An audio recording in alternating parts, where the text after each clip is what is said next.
안녕하십니까. 광주 전남권 뉴스입니다. 순천의 최대 현안 가운데 하나가 경전선 전철화 사업 노선의 도심 통과 문제인데요. 주무부처인 국토교통부 원희룡 장관이 어제 순천을 방문해 우회 노선을 마련하겠다고 말했습니다. 원 장관은 추가로 드는 1,000억 원 이상의 예산을 정부가 책임지겠다고 덧붙였습니다. 보도에 정기룡 기자입니다.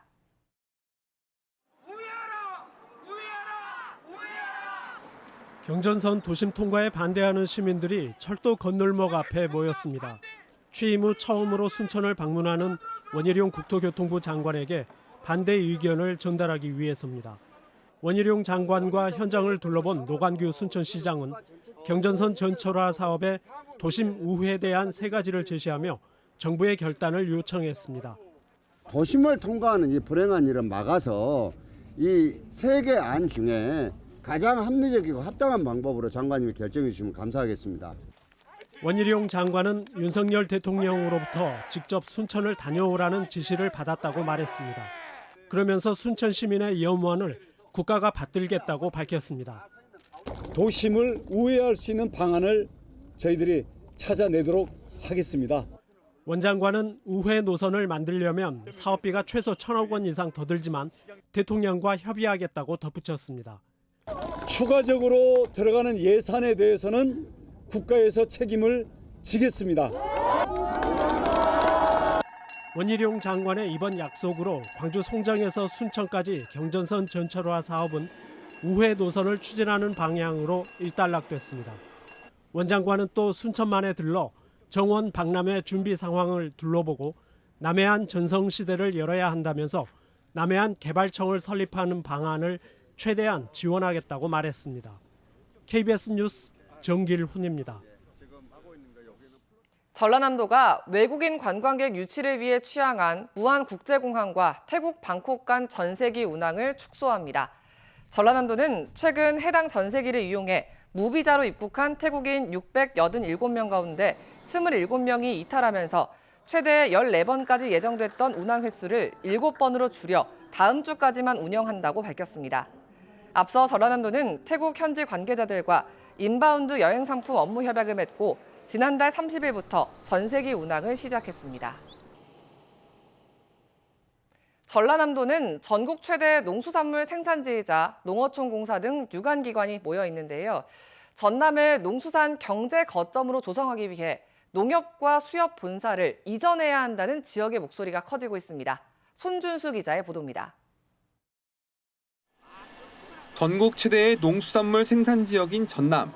농어촌공사와 농수산물 유통공사 등 농업 관련 기관이 집적해 있는 농수산 분야 경제 거점 조성의 최적지로 꼽힙니다.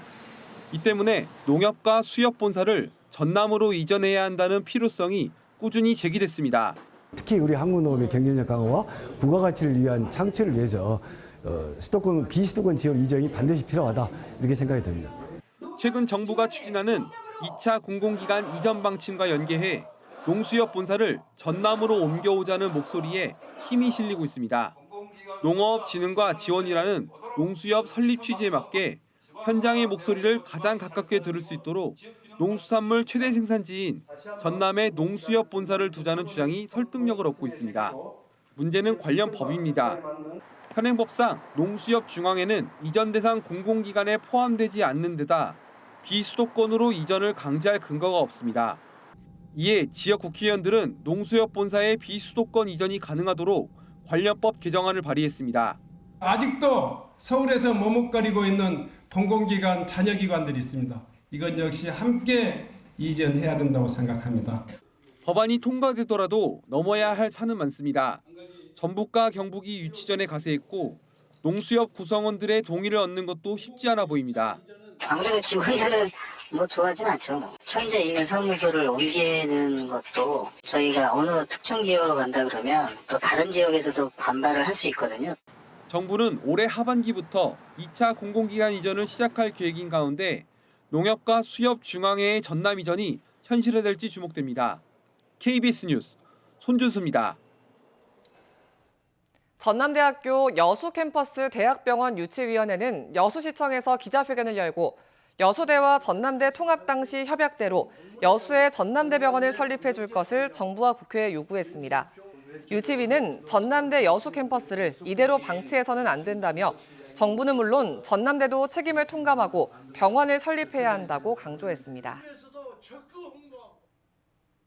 5월 단체와 특전사 동지회가 이번 주 일요일 5.18 묘역을 합동 참배하고 그에 앞서 공동선언문을 발표하기로 해 논란입니다. 공동선언문을 입수해 살펴봤더니 계엄군을 피해자로 규정하고 법적, 제도적 지원에 모든 노력을 하자는 행동 강령까지 마련한 걸로 확인됐습니다.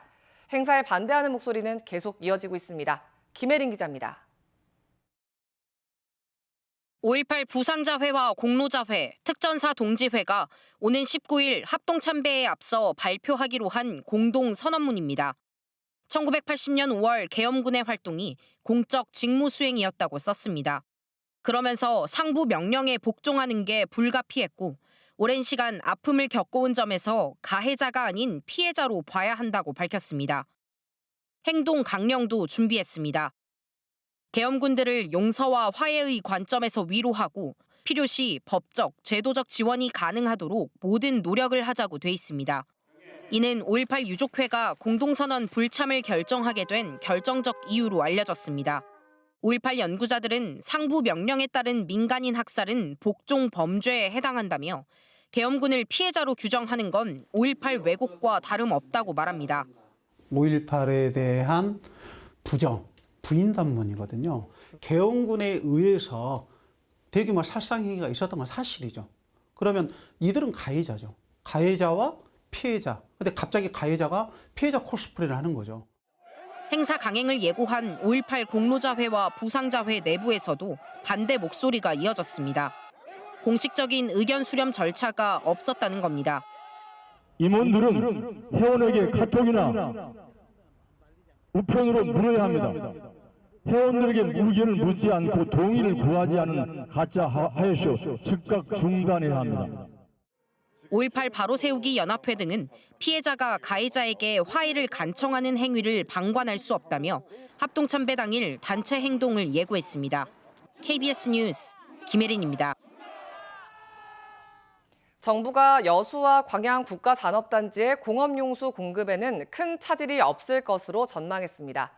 더불어민주당 김회재 의원에 따르면 산업통상자원부와 환경부 등은 최근 국회 긴급보고에서 최근 강우량과 각종 가뭄 대책을 고려할 때 장마기에 접어드는 6월까지는 공업용수를 공급하는 주암댐과 수어댐이 저수위에 도달하지 않을 것으로 예상된다고 밝혔습니다.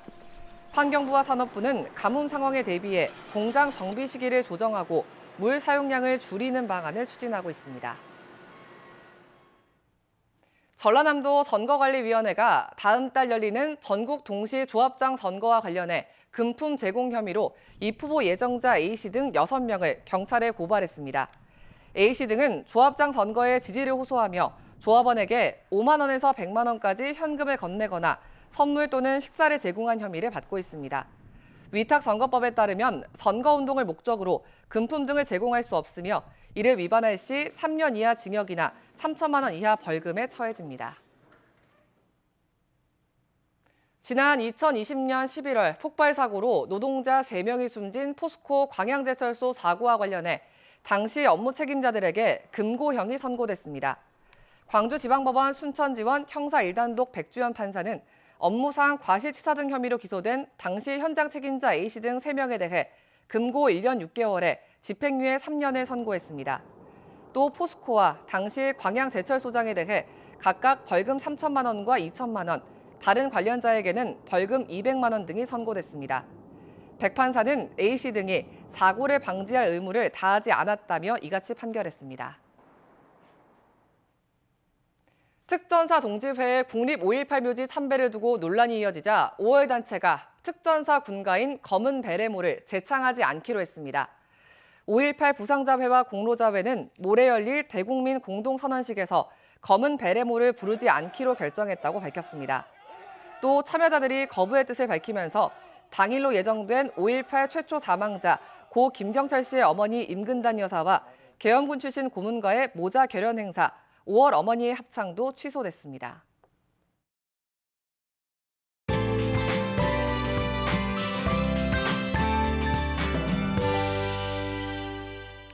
어제보다도 조금 더 쌀쌀한 아침입니다. 어제보다 1에서 5도가량 낮은 기온으로 시작하고 있는데요. 광주와 목포, 순천, 영도 안팎 보이고 있습니다.